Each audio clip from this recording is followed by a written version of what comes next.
This video is sponsored by Squarespace. Welcome to chaomix. Sonic OCs, am I right? Now that's the response that would have happened if this were like 2005. But guess what? We've come a long way since 2005. I say this because Sonic OCs kind of have a bad rap. You see, Sonic OCs, or original characters, were so popular back in the early 2000s. You couldn't take 2 steps into DeviantArt without seeing some kind of fan-made Sonic character. And while it might not be as prevalent today, they're still out there, and they've come quite a long way. Sure, there's a bunch of them that are essentially recolors of existing characters, but come on, there's some really cool ones that I feel get swept under the rug simply because of the fact that they're OCs. But without a doubt, one of the things that completely rejuvenated the community's love for Sonic OCs in our current day was the Sonic Forces custom character creator. Say what you will about the game, but Sonic Forces allowed a lot of us to finally do what we've always wanted. Beat the ever-living shit out of Zavok, but also put our own original characters in the game. Yeah, right there in the fray with Sonic himself. The character creator had a surprising amount of depth, with a ton of clothing and accessory options to attach to your character. It was a pretty big deal because it was the first time an actual Sonic game let us do what the community was known, or dare I say, infamous for: creating OCs. It was honestly what a lot of fans had always wanted. And after Forces came out, I remember seeing a ton of fan art based off the community's custom characters. I mean, with a character creator this potent, legendary OCs were being produced left and right. But none as legendary as a custom character that would go on to be featured in various official Sonic media across multiple continuities. Yeah, an OC, one that spawned from this very character creator in Sonic Forces. This is the story of Ian Jr., the Sonic OC that became official.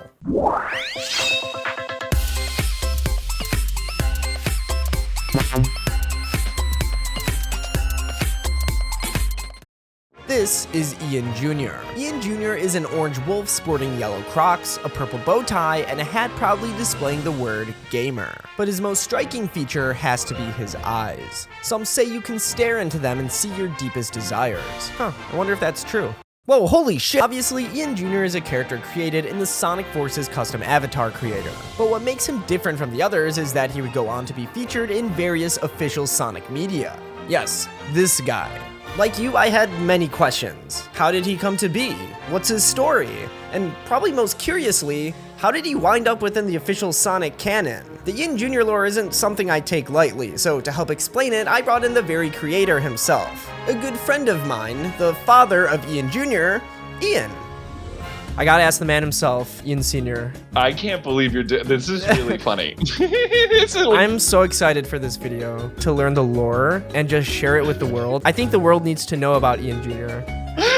We're finally gonna educate the masses. My first question actually has to do with you, Ian. Can you tell us a bit about yourself? Yeah, I am a storyboard artist based in LA, but I think just the nature of being in LA and working in art made me kind of a nice candidate for the Sonic social media team and for Sonic in general, right? So I've been very gracious to be able to kind of work on all sides. Going into this interview, I was just super interested in learning everything I could about Ian Jr. So I tried asking as many questions as I could to uncover the mystery of this historical Sonic character. And to start out, I just wanted to know how Ian Jr. came to be in the first place. When was Ian Jr. first conceived? My first playthrough of Sonic Forces was with my roommate at the time, Charles, and I would just basically take the stupidest ones. As soon as you got those wall-eyed eyes, right? It's well, he's got to have this. And then as soon as you get the Crocs, the bow tie, the gamer hat, it was just,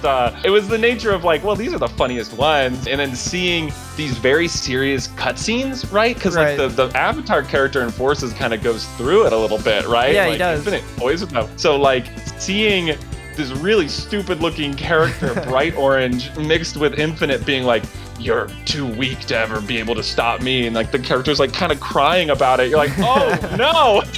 So it was kind of it was funny. No other design other than I knew his name was going to be Ian Jr. Do you consider him your son? Yeah. Oh yeah, he's my son. Yeah, he's not me by any regard. He has his own freedoms and ambitions, and who am I to steer him any one direction, you know what I mean? So as I've been hinting, Ian Jr. cameos across various official media within the Sonic series. So next, I wanted to chart out Ian Jr.'s journey leading up to that point.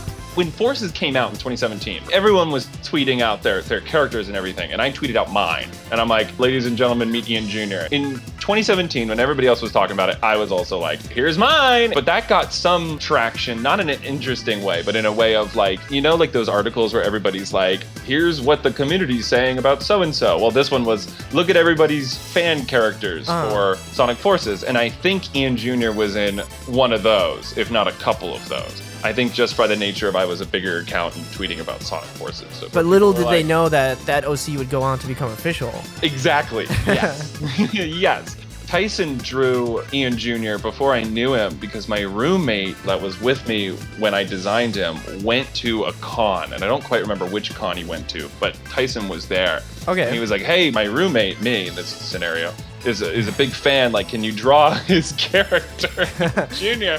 And so, you know, Tyson did, and that's how I got that way before I actually like got to meet and hang out with Tyson. So when would you consider Ian Jr. becoming official? I think from conception, of course. No, I think definitely the symphonies is when people are like, huh? It was just one of those scenarios in which, you know, I'm friends with some people on social. Katie Kuzanowski came over and we did some recordings for the symphony, just because I have so many Sonic games. It was my copy of Forces that we were recording on. So I'm like, I'm putting my guy in here. And she's like, okay. She didn't care. Because then I got the Kotaku article about him. That's when I first kind of thought, like, you know what? This is like an official OC. That's so cool. Yeah, Ian Walker did the article. He hit me up through email and was like, hey, can I run this? And I'm like, yes. Yes, of course you can. He asked me some questions and then went on his merry way. I remember hearing about Ian Jr. myself right after the 30th anniversary symphony back in 2021.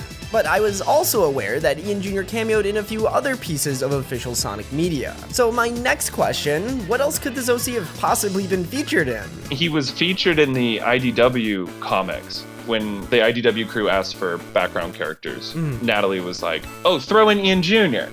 And I had no clue. So then the comic comes out and like screenshots are being shared and stuff. And I see Ian Jr. and they're like, are you joking? Right. I ran to the comic shop and I'm like, give me one of these. I need to see it. And I saw it. I'm like, it's what? My boy. It's my boy. And then I worked on the Tales Tube shorts that have been coming out. I helped with like what clips would be played where. And so for Sonic Forces, I, of course, recorded my own of Ian Jr. and sent that in. So he's in that. So when it comes to official cameos, first was the Symphony, then the IDW comics. Yeah, and then Tales Tube. Quite the resume, if I do say so myself. So now that I figured out how to fill out Ian Jr.'s IMDb page, I then became curious more about the character himself. I wanted to know his story. Ian Jr. grew up around humans. He had a single dad, very boring dad. Like this very dry, nothing.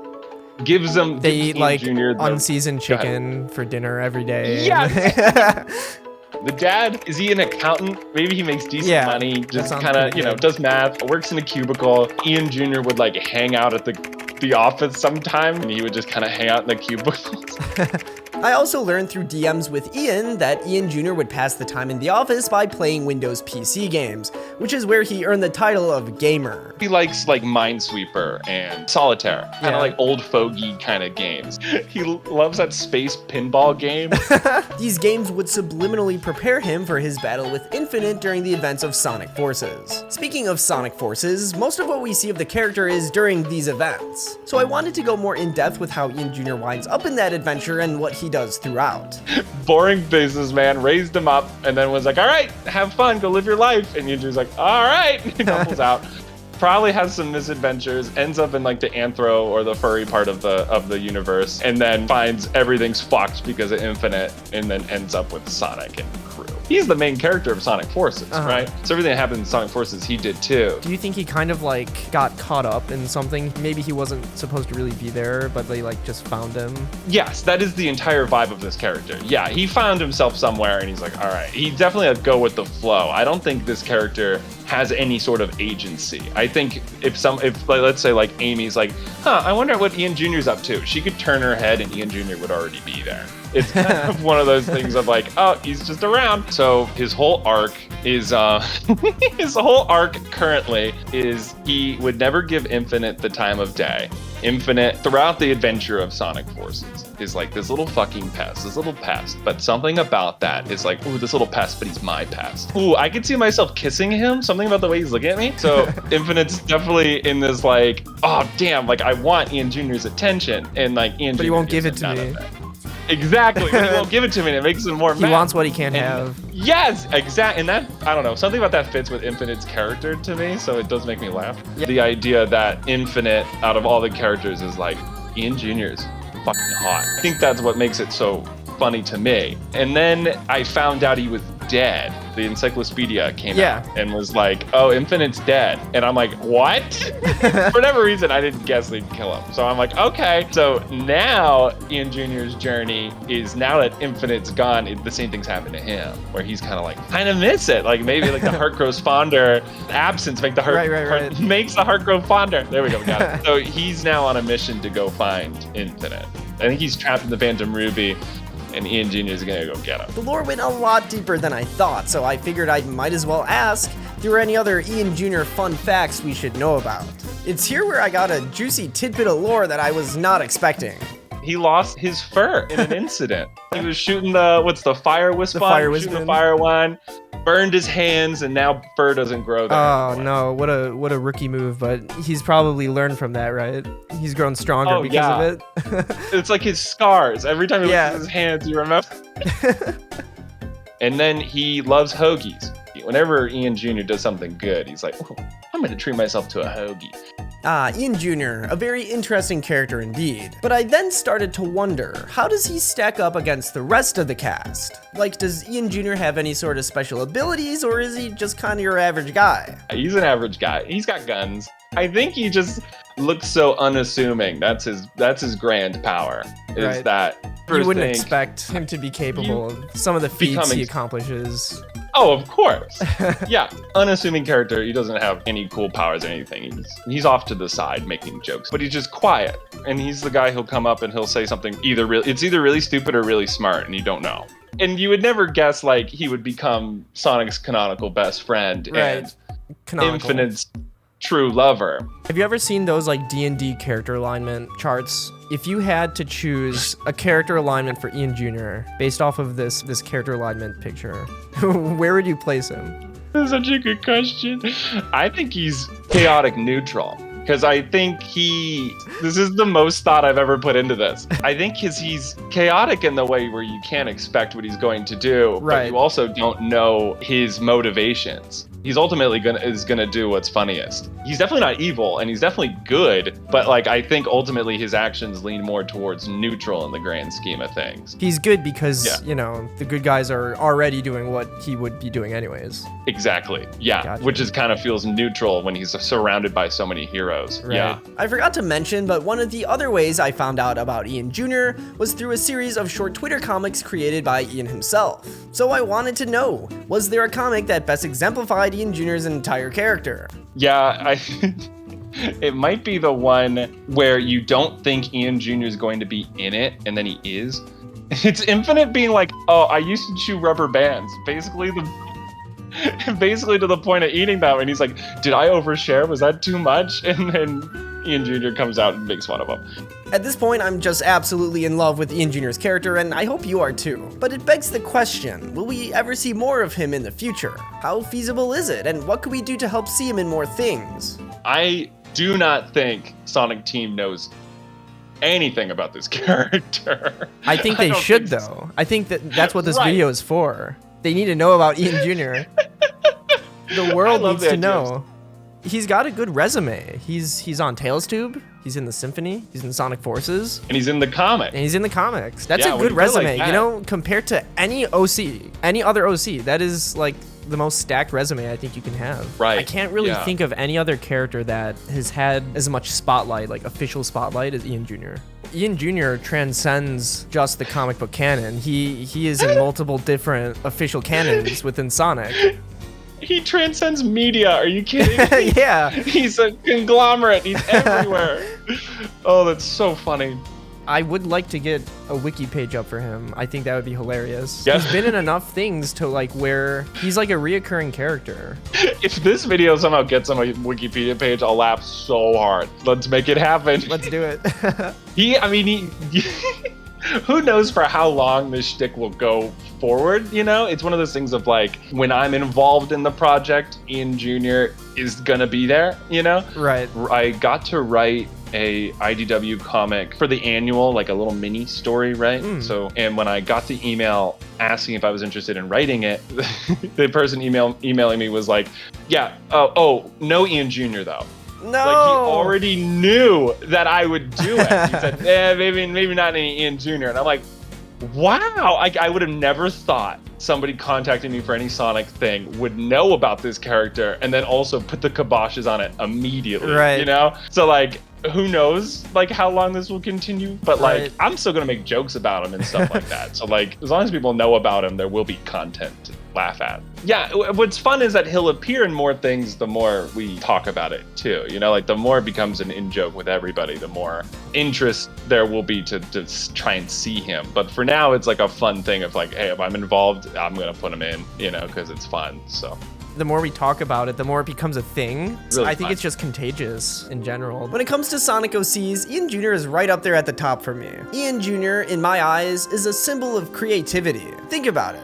Ian Jr. only exists because of the amazing creativity of the Sonic community and their OCs. If it weren't for that, I doubt the character creator in Sonic Forces would even exist. So if you think about it, Ian Jr. is the direct result of the Sonic community's creativity, and I think that's really special. But what about the creator himself? What does Ian Jr. mean to him? I think the main fun thing to take away from Ian Jr.